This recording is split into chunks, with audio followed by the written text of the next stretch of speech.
Bonsoir les copains, comment ça va? Ça va très bien, le petit chocolat chaud de circonstance, et puis on y va.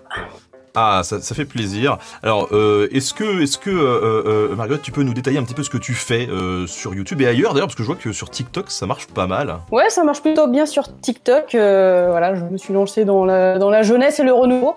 Et puis ça prend aussi beaucoup moins de temps de faire une vidéo TikTok qu'une vidéo YouTube. Donc en tout cas, moi je parle d'histoire de la musique, surtout axée histoire médiévale, de la musique ancienne. Mais un peu tout quand même, parce que j'ai quand même une vidéo qui se demande si Jul n'est pas un troubadour. Et camarade Quentin, de Sur le Champ. Ouais, alors moi je fais de l'histoire de la guerre sur YouTube, du coup. Le but c'est aussi de montrer que c'est une matière qui est particulièrement réfléchie dans l'histoire, et que finalement c'est plus une matière d'intellectuel qu'une matière de barbare, la guerre. Donc essayer de traiter ça et traiter la guerre comme un phénomène social plus que... seulement militaire. Bon, eh bien, les amis, je vous propose d'y aller. C'est parti. 30 questions. À chaque fois, vous avez 4 réponses. Plus vous répondez vite et plus vous avez de points. En revanche, si vous répondez faux, là, vous perdez des points. Et donc, on fera un petit point toutes les 5 questions pour voir un petit peu les challengers. Hein, et puis, à la fin, on laissera un petit peu le suspense monter quand même pour savoir qui remporte la victoire. Voilà. Eh bien, allez, 3, 2, 1. Moi, je dis, c'est parti. De quoi s'occupe un barillier? De la mixologie, de tenir la barre des bateaux, des baux de locations immobilières dans l'Ancien Régime ou des barils? Alors des baux, hein, c'est des bails comme un bail consigne, mais au pluriel. Voilà, je le dis.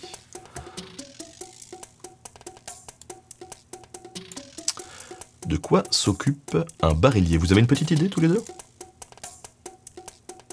Non, c'est fait pour me désorienter. Attention, et c'est à la fin. Alors, de quoi s'occupe un barillier? Tu as la réponse, Quentin? Pas du tout. Pas du tout. Très bien. Marguerite, tu as une idée? J'ai une idée. Voilà. En entendant barillier, effectivement, le mot des barils est venu tout de suite. Mais alors après, ça ne veut pas dire que c'est vrai du tout. Eh bien, sachez que un barillier s'occupe des barils, voilà, et de leur contenant. Un baril, c'est un petit tonneau qui peut transporter plein de choses, de la poudre à canon, de l'huile, mais surtout du vin et de la bière. Voilà, ce contenu est tellement précieux que les rois eux-mêmes se dotaient de barilliers personnels. Paul, oui. Je me sentais super mal parce que j'avais bossé sur les barricades et je me suis rendu compte que je savais même pas comment s'appelait le mec qui faisait les barils. Faut pas tout savoir. Puis en plus, mais on traite tellement de flux d'informations que des fois, on a beau taffer sur le truc, puis après ça nous sort de la tête. Hein. Ah oui, en tout cas, Paul Lacroix, un écrivain du 19e siècle, précisera même que Saint-Louis, à savoir le Louis IX, hein, avait autant de soin de sa barillerie que de sa chapelle. Et 3 barilliers qui mangeaient à la cour étaient préposés à la garde des tonneaux, des bottes et barils du roi. Voilà, et ça peut, ce mot-là peut désigner d'ailleurs aussi les fabricants de barils, hein, on appelle ça aussi des tonneliers. Voilà, question numéro 2. Quel groupe anglais a commis un crime de lèse-majesté en 1977 avec leur détournement de l'hymne du Royaume-Uni? Il y a une petite faute à Royaume-Uni. Est-ce que c'est AC/DC, les Beatles, Bébé Brune, pourquoi pas, et Sex Pistols? Déjà, il ment.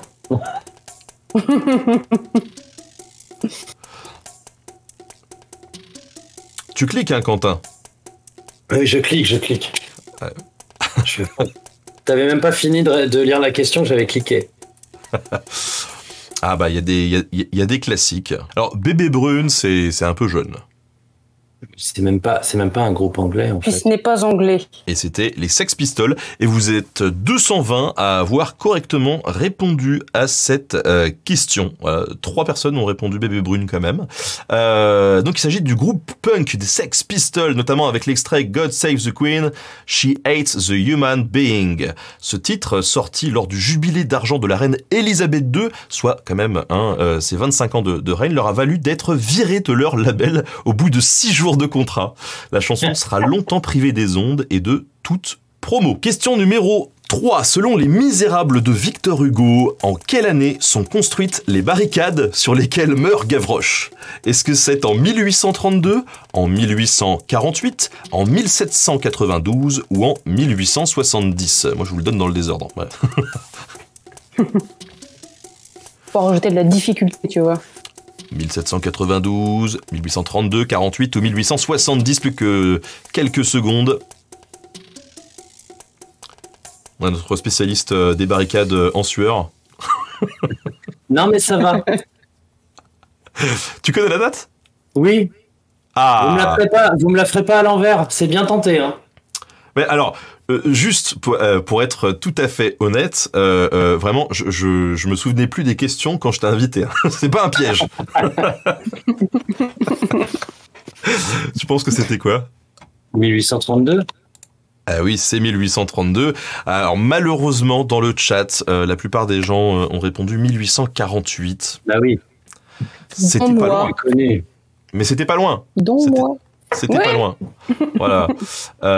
Les 5 tomes de ce roman, publié en 1862, suivent la vie de Jean Valjean et de son entourage de la bataille de Waterloo jusqu'aux émeutes en juin 1832. Cette insurrection républicaine avait pour objectif de renverser la monarchie de Juillet et n'a eu que peu de succès malgré le courage de Gavroche et de ses compères. Voilà.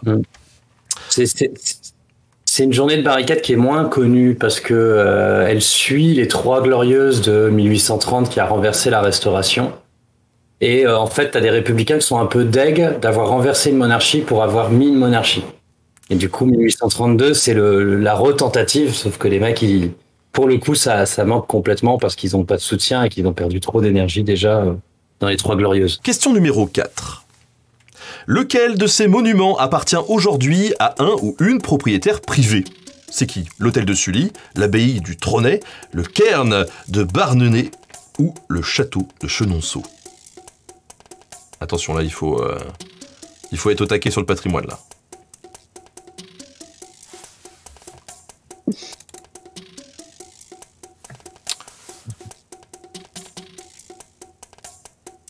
En plus, moi j'habite pas très loin de la réponse. Pour ceux qui savent que j'habite en Touraine, ça vous donne une petite astuce quand même. Et c'était le château de Chenonceau, et vous êtes une grosse majorité quand même à avoir bien répondu. Donc le château de Chenonceau appartient à la famille Meunier depuis 1913. Tous les autres monuments cités sont gérés par le Centre des Monuments Nationaux et appartiennent donc à l'État français. Je suis allée il n'y a pas longtemps en plus et il parle du fait que la famille Meunier a accueilli des blessés de guerre pendant la guerre de 14. D'ailleurs, à Chenonceau, il y a une aile que tu peux visiter dedans, il me semble. Ouais. Et c'est vraiment un très très beau château. Il est construit sur le Cher, il est magnifique. Et il y a des très belles cuisines à visiter à Chenonceau. Très très belle cuisine. Si vous aimez la cuisine, allez visiter Chenonceau. Et il y a une longue tradition des femmes de pouvoir aussi à Chenonceau. Question numéro 5. Dans quel liquide se serait noyé Georges Plantagenet? Est-ce que c'est du vin, du vinaigre, du miel ou de l'eau bénite? Ça, j'en ai parlé dans un des... J'allais dire dans un des tout premiers. Peut-être même que c'était le 2e épisode de Nota Bene, qui est sorti en 2014. Les vrais savent.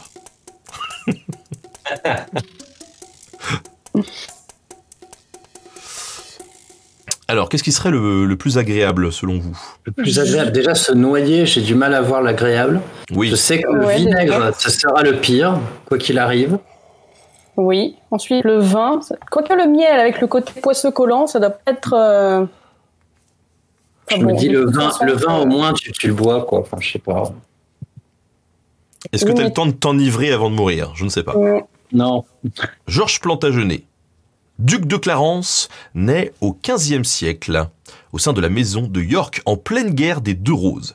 Il s'investit pas mal dans le conflit entre sa famille et la maison de Lancastre, et ça lui rapporte pas que des victoires. À force de trahison, de soupçons d'empoisonnement et de jalousie, Georges se fait arrêter par ordre du roi, et il est condamné à mort par le Parlement.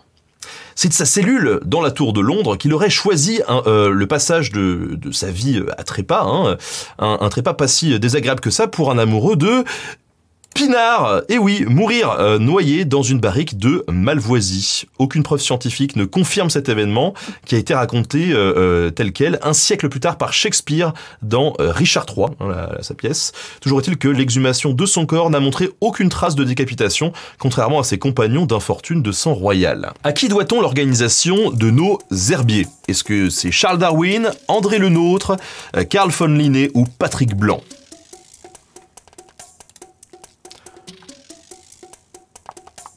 Je vais dire, ah bon, il a pas de prénom, mais c'est pas ça. Attends, j'ai pas compris la blague, merde. Moi, je l'ai. Je la valide. Merci. Il y avait besoin.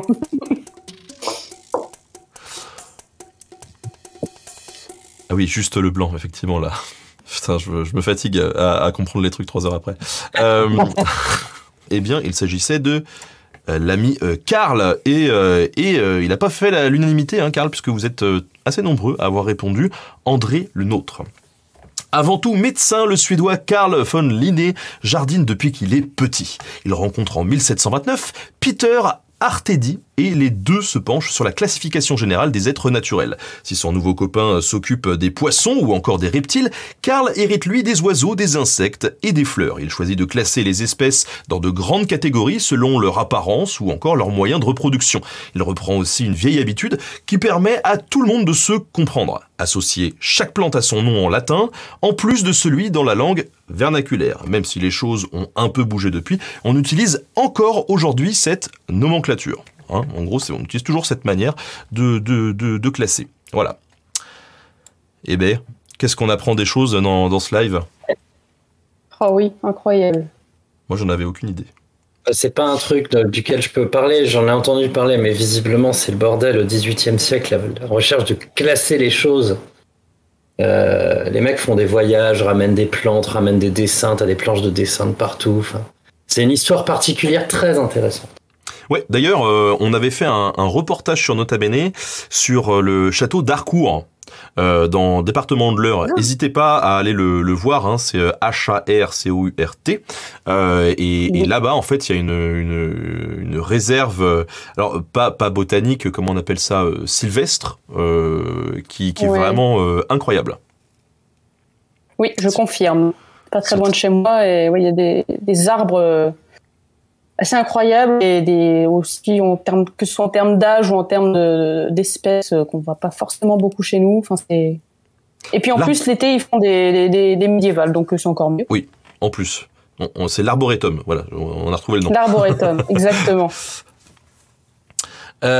Prochaine question, allez, on souffle. Question numéro 7, c'est pour toi Quentin, mythologie romaine, qui est le dieu de la guerre? Attention. T'as pas le droit d'échouer sur celle-là. Est-ce que c'est Mars, Arès, Achille ou Hermès? Bah j'ai échoué, hein. T'as mis ce clic? Bah non, mais tu m'as bien niqué. Oh là là là là là là. Pourquoi? T'as voulu aller trop vite? J'ai voulu aller trop vite. Oh. Mauvaise mythologie. J'ai hâte de voir le nombre de gens qui se sont jetés sur le bouton. Ah oui, mais ça m'apprendra à pas te faire confiance. Je me suis dit, tiens, c'est pas précis ça. Et ben bim. Eh bien oui, il s'agissait de Mars, en effet. Mais il n'y a pas tant de gens de ça qui sont tombés dans le panneau. Il y en a quand même 72 qui ont cliqué. C'est tous les joueurs de FPS là, ils ont cliqué sur Arès. C'était bon ça. Mars est le dieu des guerriers, de la jeunesse et de la violence dans la mythologie romaine. En plus de ce titre à rallonge, il a trouvé le temps de concevoir Romulus et Rémus. Non pas de les élever, hein, faut pas pousser. Qui sont les personnages quand même fondateurs de la ville de Rome. Et oui, toutes les autres réponses sont bien des divinités, mais elles appartiennent à la mythologie grecque. Selon la Genèse, quel jour Dieu a-t-il créé les humains? Le premier, le deuxième, le sixième, le 46e. Bon. Alors, même si vous n'avez pas de culture chrétienne, moi j'ai une culture Schwarzenegger, et il a joué dans un film qui vous donne un indice quand même. Oh, c'est honteux. C'est honteux cet indice. À l'aube du 48e jour. Bah ouais, ça sonne bien. C'est ça. Le fameux grand succès à son époque. C'était le sixième. Et vous êtes une grosse majorité à avoir correctement répondu. C'est le 6e jour que Dieu créa l'homme et son premier représentant, Adam, qui a été modelé à son image à partir de poussière. Avant ça, il a séparé la lumière des ténèbres, les eaux du bas et celles du haut, placé la lune et le soleil. Bref, après toutes ces activités manuelles, le 7e jour, c'est dodo. Question numéro 9. Sur quel produit s'applique principalement la gabelle ? Est-ce que c'est la farine de blé, le sel, le miel ou le coton ?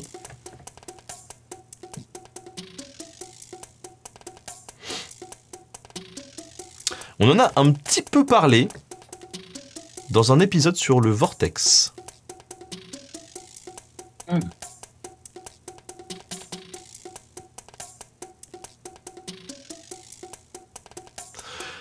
Vous aimez bien Guérande, vous ou pas ?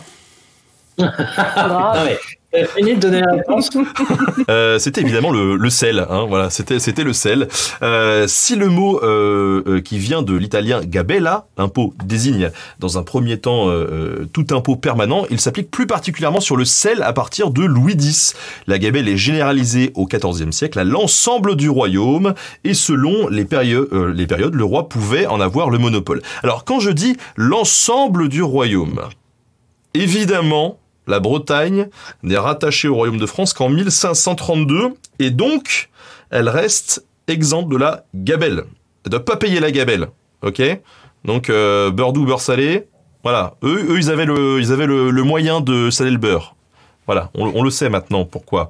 En tout cas, on leur a mis des taxes quand même, hein, faut pas déconner aux Bretons. On leur a rajouté vite fait des taxes pour corriger un petit peu ce privilège. Voilà. Hop, question numéro 10. Quel chef est surnommé le fléau de Dieu ? Franchement, on vous la donne celle-là. Est-ce que c'est Teddy Riner, Dengizic, je sais pas qui c'est, Balamber ou Attila ? Non, mais tu m'as encore fait un truc là, trop bizarre. Quoi ? T'avais envie de Mais répondre rien, Teddy Riner ? Tu m'as donné son nom dans la culture française et dans la culture 1. Moi, je suis piégé. Attila, il était surnommé Teddy Riner en Gaule. Quoi ? Non. Quand je me suis dit merde. Non mais avec une autre orthographe, j'en sais rien moi, tu vois, genre... Ah donc j'ai réussi à te le dire assez sérieusement, quoi. Oui, je te jure, à un moment donné, j'étais en mode... C'est vrai ? Non. Est-ce que les Germains auraient pu peut-être, je ne sais pas. Effectivement, c'était Attila. Et là, il y a quasiment un perfect. Hein, c'est-à-dire qu'il y a quasiment personne qui a répondu autre chose. Attila, roi des Huns, a bien fait flipper durant tout son règne, hein, de 434 à 453, plus de 18 ans quand même hein, de règne. Il a entre autres pillé Metz, Reims, tenté d'entrer dans Paris. Il a pas mal dévasté l'Italie sur le chemin du retour de la Gaule romaine.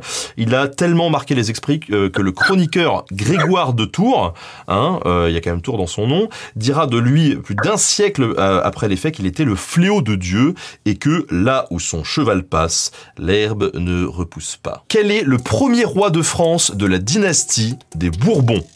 Est-ce que c'est Henri IV, Louis XIV, Charles Martel ou François Ier ? Tic, tac, tic, tac. Ah, ce café est froid. Alors, je vois que j'ai un... La dynastie des Valois s'éteint en 1589 avec la mort du dernier fils de Catherine de Médicis et de Henri II, Henri III. Celui-ci a tout de même succédé à son frère, qui a lui-même succédé à l'aîné de la fratrie, François II. Le dernier Valois n'avait pas d'enfant, mais il a eu le temps, avant son assassinat en pleine guerre de la Ligue par un moine catholique, de désigner le Bourbon Henri de Navarre comme successeur.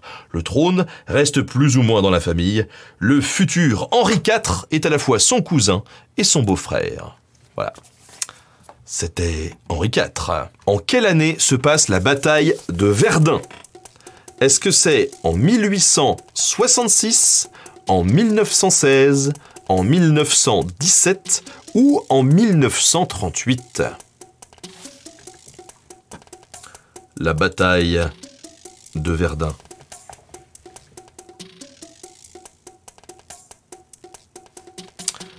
Franchement, je suis pas avantagé par tes questions. Hein. C'est dur. Hein. Ouais, ça parle beaucoup de guerre et assez peu de musique, je trouve. Il y a du favoritisme. Opposant les armées françaises et allemandes, la bataille de Verdun commence à 7h15 le 21 février 1916 par des tirs allemands. Le général en chef de l'armée allemande, Heinrich von Falkenhayn, a souhaité... Falkenhayn, merci, a souhaité relancer la guerre de mouvement. Il faut dire que la guerre de position durait depuis bientôt 2 ans. Près de 3/4 de l'armée française, y compris de ses forces coloniales, ont combattu à Verdun. De par son bilan désastreux, plus de 700 000 victimes en 10 mois, qu'on répartit en à peu près 305 000 tués ou disparus et 400 000 blessés à nombre quasi égaux dans les deux armées. Et sa violence, la bataille de Verdun est devenue le symbole de la Grande Guerre. Il y a plein de choses à dire sur Verdun. Il y a plein de choses à déconstruire aussi au niveau des idées reçues. C'est intéressant comme bataille. Ça représente beaucoup de choses et c'est surtout en fait une marque de la montée en puissance des États et de leur capacité de concentration des moyens. Encore plus que si on voulait parler un peu au-delà de la bataille, quoi. J'ai récupéré un petit truc, moi, chez mon grand-père, quand on est en Première Guerre mondiale. Oh, Pas de guerre de 14-18. Ah, mais oui. Un ancêtre. Voilà. Ça, c'est stylé. Toujours intéressant, les objets familiaux. Question numéro 13. Quel souci aurait provoqué les aumes portés par les croisés? Des coupures sur les oreilles et la nuque? Est-ce que ça provoquait des allergies? Est-ce que ça pouvait rendre sourd parce que ça fait caisse de résonance quand on tape dessus? Ou est-ce que ça peut causer des morts par insolation?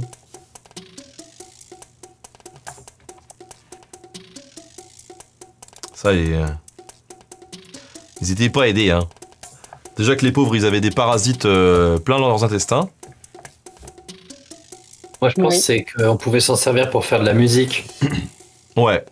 Ah oui, très sûrement, ouais. Suite à quelques pertes dans les rangs des croisés, on préfère rapidement le chapelle de fer, plus ou moins un bob en fer qui protège du soleil avec ses larges bords, au aume qui couvre l'ensemble de la tête et du visage et ne fait pas bon ménage avec le climat méditerranéen.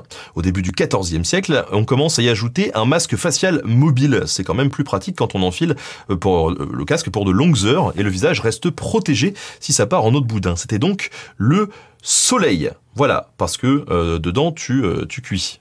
Tu cuis au soleil. Oui. D'ailleurs, avec le camarade Icarius de Histoire Appliquée, on avait fait un match de tennis avec Rivenzi en armure médiévale, voilà. Et c'était la journée la plus chaude de l'année où il y avait vraiment beaucoup de soleil. Et je peux vous assurer qu'effectivement, ça fait chaud. Bonne idée, voilà. Quelle œuvre de Jules Verne a été la plus adaptée au cinéma? Est-ce que c'est 20 milieux sous les mers, Le Tour du monde en 80 jours, L'île mystérieuse ou Michel Strogoff? C'est un coup à avoir un pays qui s'est pris de passion pour un truc. Un de ses romans, il en a fait 10 000, mais nous, on n'en a aucune idée.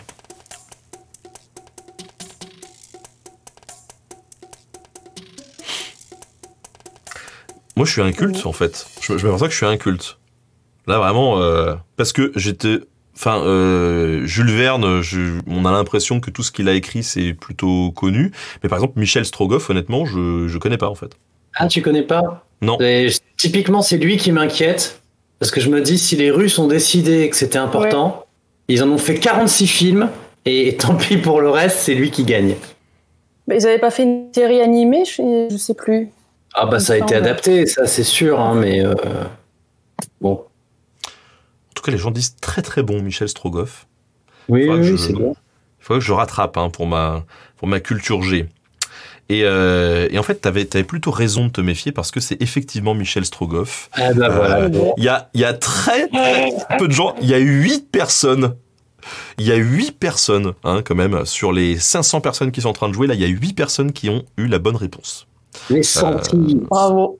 Une très grosse majorité a dit Le Tour du monde en 80 jours. Donc c'est Michel Strogoff qui remporte le nombre d'adaptations au cinéma parmi les différentes œuvres de Jules Verne. Le roman d'aventure historique a été adapté pas moins de 6 fois depuis 1926, contre 3 fois pour 20 milieux sous les mers et seulement 2 fois pour Le Tour du monde en 80 jours. Allez, prochaine question numéro 15, on a la moitié du quiz. Quand a été créé le G20?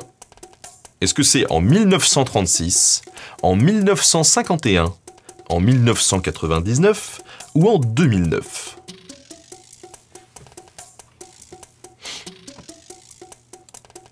Le G20.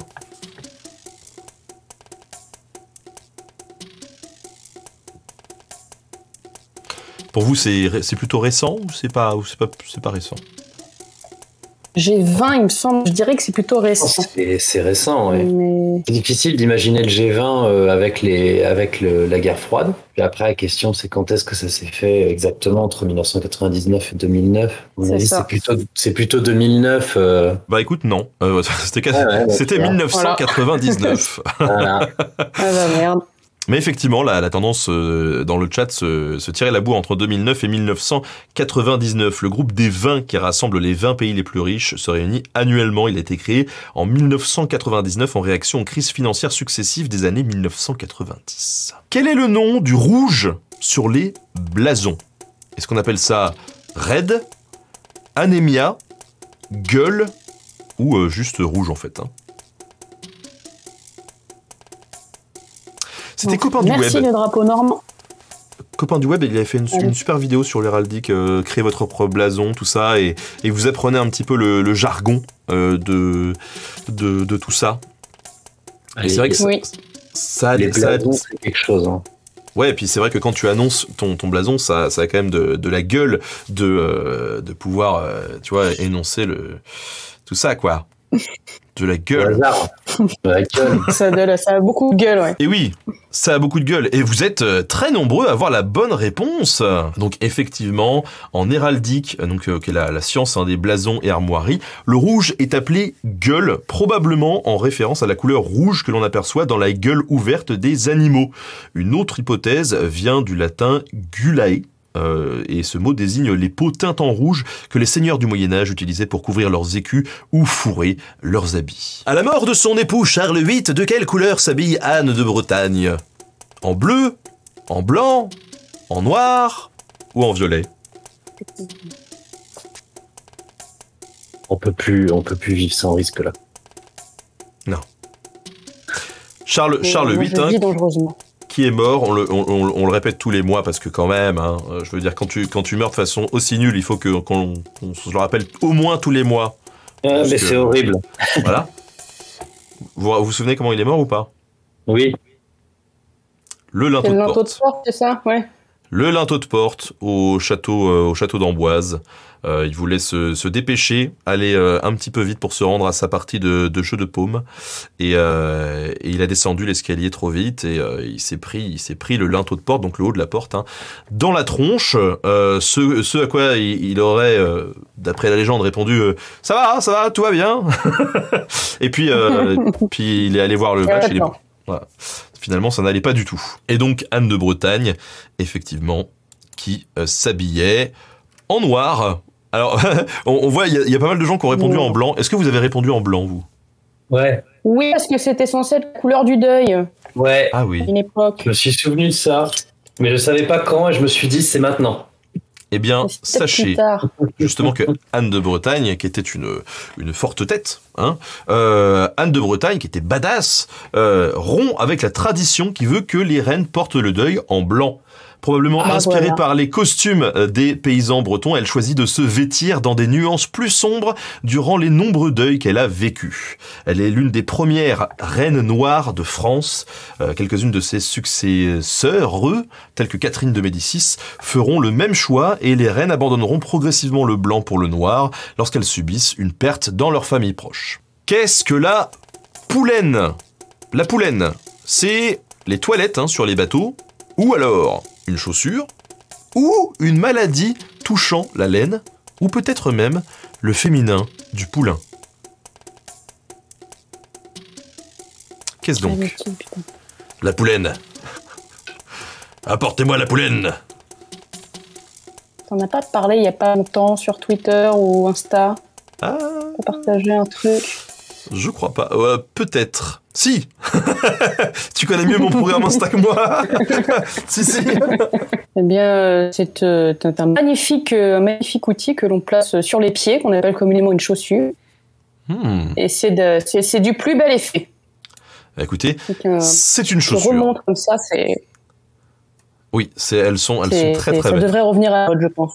La poulaine est une chaussure de la fin du Moyen-Âge. Son bout allongé et pointu pouvait atteindre les 50 cm, donc quand même bon courage pour monter des marches sans trébucher. Elle est nommée d'après sa potentielle origine, on la pense polonaise. Le clergé condamne ces chaussures car elles sont signe de vanité avec leurs pointes plus ou moins longues selon la classe sociale de l'individu qui les porte. L'Église condamne même son usage lors de différents conciles en 1212, en 1365 ou encore en 1368. Je vois bien les gars, vous ne porterez pas ces chaussures. Question numéro 19. Avec quel objet pratique-t-on la saignée?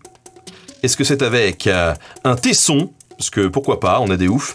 Une Dracula mobile, un opinel ou une lancette.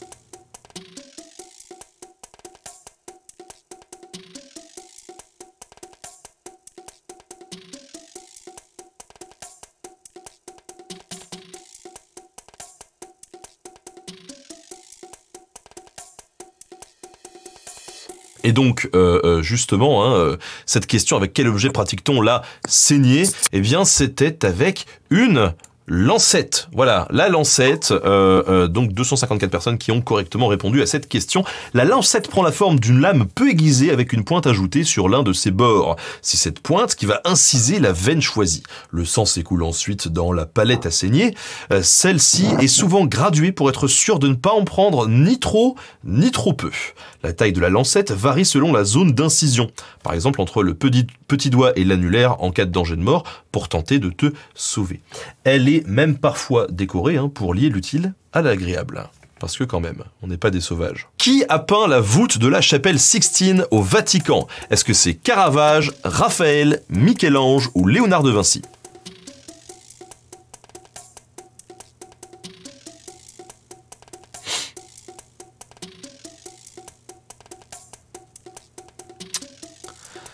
La chapelle Sixtine. Pour vous aider, il y a un rappeur, mais qui est pas vraiment du nom de Sixtine, mais qui lui n'est pas vraiment un ange. C'était Michel-Ange. La chapelle Sixtine a été construite au Vatican durant la seconde moitié du XVe siècle pour accueillir les cérémonies solennelles comme l'élection d'un nouveau pape. Au tout début du XVIe siècle, le pape Jules II, probablement pas super fan du ciel bleu étoilé, commande de nouveaux décors au peintre et sculpteur Michel-Ange. Celui-ci termine en quelques années la décoration des 500 mètres carrés de plafond. Il illustre la salle avec les histoires de l'humanité avant que Dieu n'envoie les tablettes de la loi à Moïse. En gros, il peint la Genèse. Voilà. Combien de tapisseries composent la tenture de la dame à la licorne? Est-ce qu'il y a 2 tapisseries, 6 tapisseries, 9 tapisseries, 12 tapisseries? La dame à la licorne.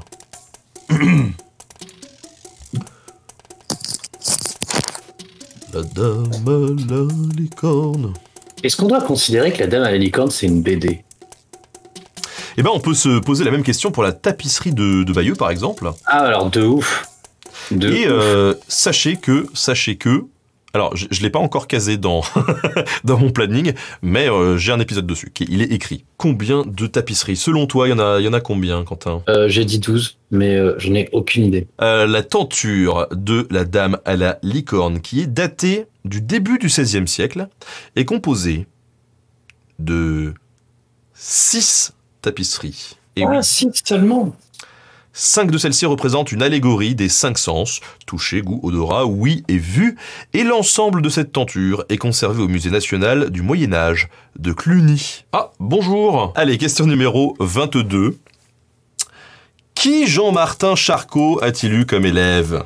Est-ce que c'est Ambroise Paré, Sigmund Freud, Anna Freud ou Didier Raoult, notre sauveur?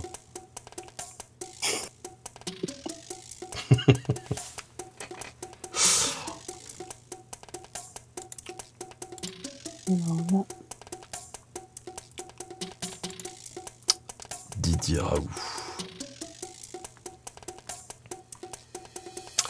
En 1885, Jean-Martin Charcot accueille brièvement un jeune médecin boursier à l'école de la Salpêtrière. Il s'agit de Sigmund Freud. Les deux hommes continueront de correspondre jusqu'à la mort du premier et Freud traduira en allemand certains des travaux de Charcot. Mythologie romaine, attention, à quelle déesse romaine Diane de Poitiers s'associe-t-elle souvent? Est-ce que c'est Diane, tout simplement, parce que Fortuna, Artémis ou Vénus?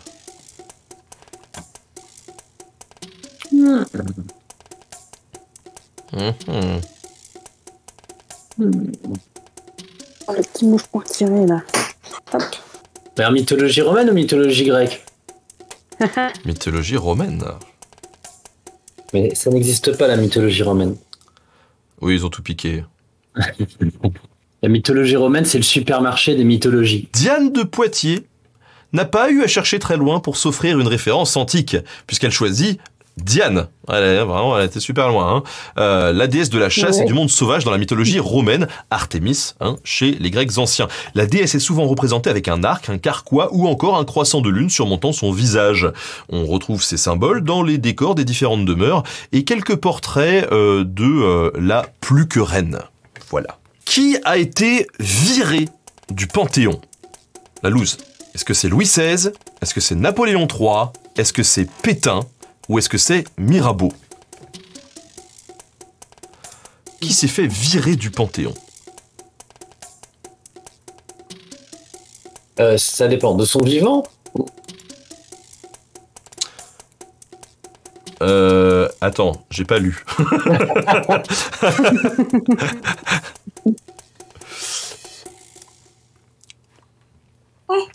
Alors... C'est qui s'est fait virer? À votre avis? Alors, j'ai même pas répondu.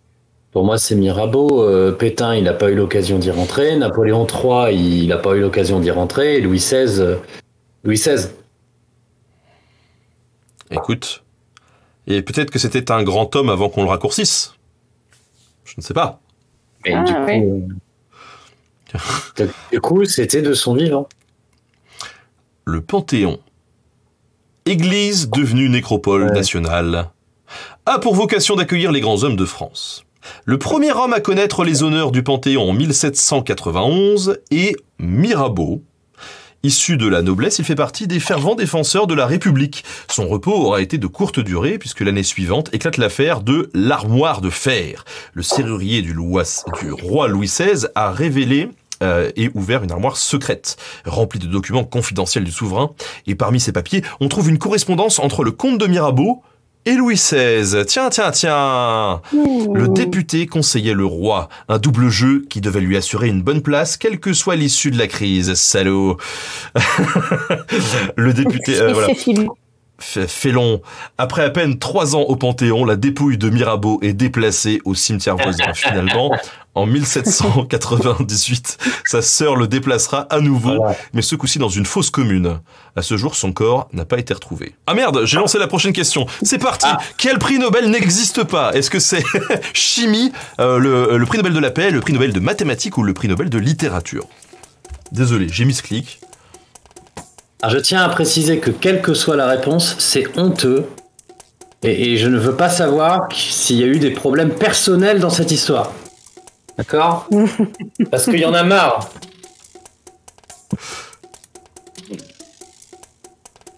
Alors...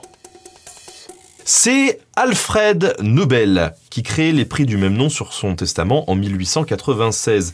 Inventeur de la dynamite, il avait quand même 31,5 millions de couronnes suédoises en réserve qui ont financé l'institution du prix Nobel. C'est dans ces derniers vœux, qu'il décide des 5 disciplines qui verront chaque année une personnalité récompensée. On y retrouve la paix, la littérature, la chimie, la médecine et enfin... la physique. Donc, il n'y a pas de mathématiques, puisque les mathématiques, c'est surtout la médaille Fields qui les sacre, on va dire. Si pendant longtemps on a cru qu'Albert avait mal digéré la liaison de sa femme avec un mathématicien, il a été démontré un siècle après sa mort que c'était peu probable. Non seulement il n'a jamais été marié, mais en plus les dates ne concordent pas. Du coup, on ne sait pas pourquoi il n'y a pas de prix Nobel de mathématiques, même si depuis, donc, des récompenses équivalentes ont été créées, notamment la médaille Fields. Lequel de ces personnages n'a pas bossé sur la Statue de la Liberté? Est-ce que c'est Auguste Bartoli, Sébastien Vauban, Eugène Viollet-le-Duc ou Gustave Eiffel? Vauban, Bartoli, Viollet-le-Duc ou Eiffel? Je tiens à préciser que mon petit cœur est mort pendant 30 secondes. Pourquoi, dis-nous? J'ai imaginé du coup. Je me suis fait un film. Mais vas-y, mais raconte-nous le film. Bah non, mais je t'ai donné la réponse si je veux. Mais non, mais vas-y, là c'est bon. C'est fini le timer. Tu peux. Sais rien. Et du coup, j'ai essayé d'imaginer les forteresses de Vauban avec une statue de la liberté à chaque fois au centre. Ouais. Énorme. Ouais. Ça se trouve, elles auraient été encore mieux. Alors, faut pas. Mais oui. Ah, je sens que j'ai réveillé quelque chose. Attendez, vous avez une demi-heure? Oh là là. Vas-y, dis-nous tout. Attends, dis-nous tout. Non, mais c'est parce que je suis en plein dans les fortifications en ce moment, donc faut pas me lancer du tout. Non mais dis-nous juste pourquoi tu as fait la grimace. Essaye de nous résumer ça en 30 secondes. Je me suis posé la question des techniques qui étaient à disposition de Vauban à l'époque et qu'en fait il aurait jamais pu faire la statue de la liberté comme elle était faite puisque c'était des technologies de fer et d'acier très particulières. Donc il n'y avait aucune chance qu'il fasse ça, donc comment il aurait pu faire, et puis après c'est parti. Voilà. D'accord. Fort bien. Le marquis de Vauban était en activité bien avant le projet de la Statue de la Liberté. On parle quand même de presque 2 siècles d'écart, ça fait beaucoup. De toute façon, sa spécialité, c'était plutôt les ouvrages militaires. Et pour une statue censée représenter l'union de 2 peuples, il n'aurait pas vraiment été le meilleur choix. Auguste Bartoli, c'est un sculpteur, c'est le sculpteur de la statue. Eugène Viollet-le-Duc s'en est l'architecte. Et quand il est mort, on a demandé à Gustave Eiffel de finir le travail en créant la structure interne. Il y a quand même du beau monde qui a taffé sur la statue. Hein. Et il y en a plusieurs à Paris. Hein. Des statues de la liberté? Ouais. Ouais, il y a des petites que tu peux voir depuis le bateau-mouche d'ailleurs. Question numéro 27. Qui est vraiment médecin dans la pièce Le Malade imaginaire de Molière? Alors, est-ce que c'est Argan, Cléante, Toinette ou Diafoirus?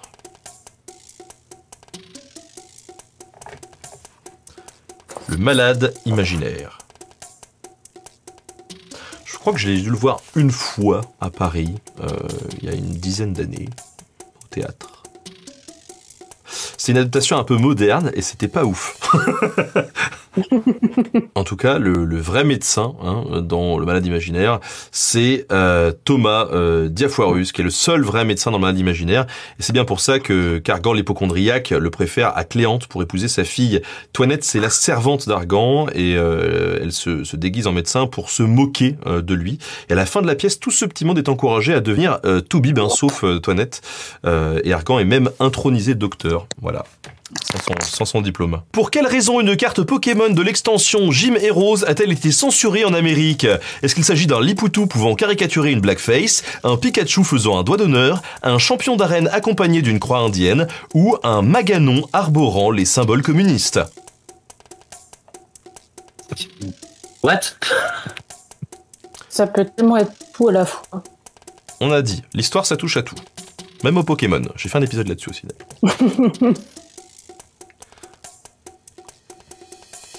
Jamais paru en France, mais disponible dès l'an 2000 en Amérique du Nord, l'extension de cartes Pokémon Jim et Rose a dû subir quelques modifications avant de conquérir le marché extra-japonais. En effet, 3 cartes sur 132 ont dû être modifiées. C'est notamment le cas de la carte du champion d'arène de Parani, qui est intitulée Les astuces ninja de Kuga, et qui arbore une svastika bouddhiste bien différente d'une croix gammée. La ressemblance aurait été suffisante pour que le symbole soit modifié. Voilà. Le Lipoutou aussi a changé de tête et de couleur de peau, mais il fait partie d'une autre série de cartes. Voilà. Ah, le piège! Parce que je me souvenais de cette affaire du Lipoutou. Eh oui. C'est honteux. Pareil. Ah oui. Et du coup, il y a quand même beaucoup de gens qui ont répondu le blackface. Mais là, il fallait être bon au Pokémon aussi. Combien d'enfants ont eu la reine Victoria et le prince Albert? 3, 7, 9 ou 12?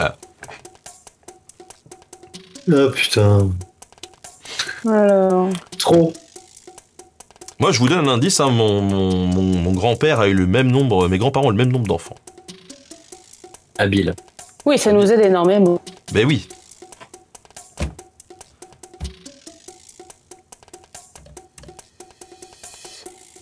Neuf enfants. Et vous êtes une bonne majorité à avoir bien répondu. Hein. Vous l'aviez, vous? Pas du tout. Oui. Ah, Totalement pas du tout au hasard. D'accord, c'était du pif. Un petit peu, ouais. Alors, sachez que la reine Victoria possède le deuxième plus long règne du Royaume-Uni. Pardon. Ses 63 ans et 7 mois au pouvoir ont été dépassés depuis par... Elisabeth II, hein, qui a gagné le concours Highlander 2 fois. Mais il y a Michel Drucker qui lui pique la couronne de temps en temps. Hein. Ouais, il se tire la bourre. On verra le combat. En tout cas, elle a eu 9 enfants avec Albert de Saxe-Cobourg-Gotha, son époux. Et malgré ses grossesses successives, il semblerait que la souveraine ne soit pas passionnée par les enfants, les couches, ni par la construction de cabanes. Et elle piétinait vraiment à s'intéresser à ses enfants avant qu'ils n'atteignent l'âge adulte. Ses 9 descendants lui donneront pas moins de 43 petits-enfants, 110 arrière-petits-enfants, 237 arrière-petits-enfants. Voilà, des bonnes réunions de famille. Tu comprends pourquoi le féodalisme, c'était vite le bordel. Hein. Ouais, si chacun dit et moi, ça commence à être compliqué. Ouais. Allez, c'est l'heure de la question ultime, la question numéro 30. En quoi était construite la première tour de Nankin? Est-ce que c'est en acier, en bois, en porcelaine ou en os? Ceux qui ont joué à Civilisation savent. Moi, j'ai joué aux Sims, donc ça ne m'apporte pas grand-chose. Dans les Sims, t'as le choix entre l'acier et le bois, je pense, pas plus, non? Ouais. Un peu ça.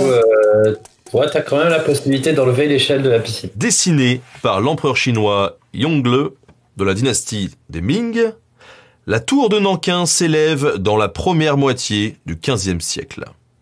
Consacrée au culte des divinités bouddhistes, elle était l'un des plus grands édifices de Chine à l'époque, avec près de 80 mètres de haut.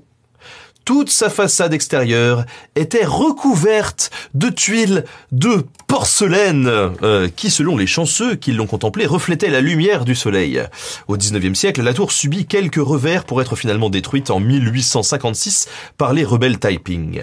Une version moderne a été reconstruite dans les années 2010 et on trouve toujours quelques répliques qui peuvent rentrer dans nos salons dans des matières aussi précieuses que l'original. Hein. Par exemple, on a le musée des Beaux-Arts de Rennes qui en conserve un exemple en nacre du XVIIe siècle qui a nécessité près de 500 heures de restauration, ce qui est quand même pas mal. Voilà. En tout cas, quoi qu'il en soit, merci d'avoir accepté l'invite ce soir, hein, vous deux. C'est vraiment sympa. C'est avec grand plaisir. Bon plaisir. On rappelle donc que Marguerite, tu as une chaîne qui parle de musique, Scherzando. Voilà, d'histoire de musique. Voilà, sans se dire qu'une musique est mieux que l'autre, qu'une époque est mieux que l'autre. Voilà, à part le Moyen-Âge et les troubadours, bien évidemment. Mais voilà, l'idée, c'est de parler de musique et de découvrir un peu des choses sous un œil différent, loin des clichés et de tout l'élitisme de ce milieu. Et donc toi, Quentin, sur le champ? Sur le champ, histoire de la guerre. Ouais. Mais dans le but de montrer que la guerre est un phénomène social avec tous ses aspects intellectuels. J'ai vu passer la question si la musique pouvait abattre des fortifications. Alors, je ne peux pas répondre à ça, mais par contre, bien entendu qu'il y a une codification de la musique en fonction de comment on se rend et comment on doit laisser les armes, tout ça. Donc, il y a évidemment plein de choses à faire rien que sur cette question. Ça mérite un truc là, hein. Ça mérite un truc, les amis. Mais on a déjà fait une vidéo ensemble. Oui, on a déjà fait une vidéo ensemble. On a travaillé sur le Monsieur Turenne, l'Arlésienne de Bizet. Et puis, l'origine populaire de cette musique. Bon, et puis nous, avec Quentin, hein, on vous rappelle que on bosse tous les deux sur le livre collectif des Vikings. voilà, qui sera livré comme promis à tous ceux qui ont participé au financement participatif en juin et qui sortira ensuite en novembre, sans aucun doute. Dans le commerce, toi, tu t'es chargé de la partie du coup sur... J'ai traité les conflits particuliers et leurs méthodes de combat pour essayer de dépasser certains préjugés. Mais merci en tout cas à tous les deux d'avoir accepté cette invite, ça fait toujours plaisir de passer un petit moment ensemble. Voilà. Merci à toi de nous avoir Mais invités, ouais, merci à toi. d'avoir organisé tout ça. C'était Merci bien au Modo. Et à Lucie qui a préparé Oui. le quiz, et c'est vrai. Merci à Lucie. Vous avez plein de merci. Voilà, dans le chat. On Allez, pourra. salut les amis. Salut. Salut. Thank you.